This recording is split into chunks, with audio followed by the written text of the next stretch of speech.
Exit പോളുകൾ വന്നു. കണക്കപ്പിള്ളമാർ സീറ്റുകൾ കൂട്ടിത്തുടങ്ങി. LDF-ന് ഭരണ തുടർച്ച കിട്ടുമോ അതോ പ്രതിപക്ഷത്തിരിക്കേണ്ടി വരുമോ? പ്രതിപക്ഷത്താണെങ്കിൽ സഭയിൽ മൈക്കിന് മുന്നിൽ നിന്ന് തീപ്പൊരി ചിതറിക്കുന്ന ആ പ്രതിപക്ഷ നേതാവ് ആരായിരിക്കും? ചർച്ചകൾ ഇപ്പോൾ തന്നെ കൊഴുക്കുകയാണ്. ഒന്നാമത്തെ പേര് മാറ്റം വേണ്ടതില്ലാത്ത ഒന്നു തന്നെയാണ്. സാക്ഷാൽ പിണറായി വിജയൻ. മുഖ്യമന്ത്രി കസേരയിൽ നിന്ന് നേരെ എതിർവശത്തെ കസേരയിലേക്ക് അദ്ദേഹം നീങ്ങിയിരിക്കുമോ?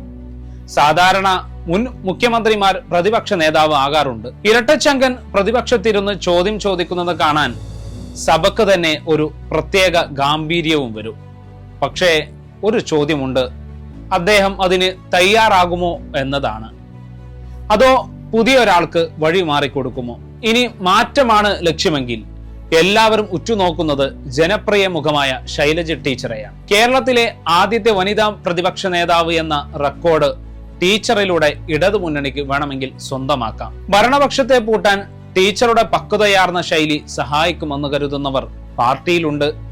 വോട്ടർമാർക്കും ടീച്ചറോട് ഒരു സോഫ്റ്റ് കോർണർ ഉണ്ടല്ലോ. പക്ഷേ അതിനു മുമ്പ് ഒരു വലിയ കടമ്പയുണ്ട്. പേരാവൂരിൽ UDF-ന്റെ സണ്ണി ജോസഫുമായി ടീച്ചർ നേരിടുന്നത് കടുത്ത പോരാട്ടമാണ്.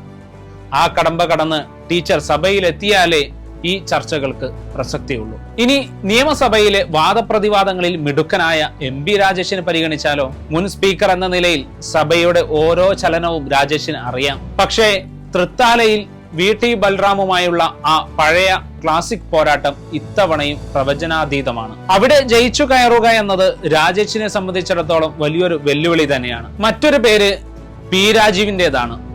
പാർലമെന്ററി കാര്യങ്ങൾ വിരൽ തുമ്പിലുള്ള രാജീവ് പ്രതിപക്ഷ നേതാവായാൽ ഭരണപക്ഷത്തിന് അത് വലിയ തലവേദനയാകും.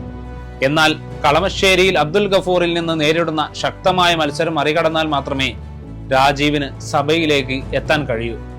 ഇനി ഇതൊന്നുമല്ലെങ്കിൽ എല്ലാവരെയും ഞെട്ടിച്ചുകൊണ്ട് ഒരു സർപ്രൈസ് നീക്കമുണ്ടാകുമോ? യുവത്വത്തിന്റെ പ്രസരിപ്പും ആവേശവുമായി മുഹമ്മദ് റിയാസ് പ്രതിപക്ഷത്തെ നയിക്കാനെത്തുമോ?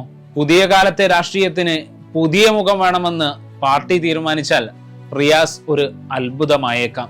ഇനിയാണ് യഥാർത്ഥ ട്വിസ്റ്റ്. പിണറായി വിജയൻ പദവി ഏറ്റെടുക്കാൻ വിസമ്മതിക്കുകയും മത്സര രംഗത്തുള്ള മറ്റു പ്രമുഖരെല്ലാം പരാജയത്തിന്റെ രുചി അറിയുകയും ചെയ്യുന്ന ഒരു സാഹചര്യം വന്നാലോ?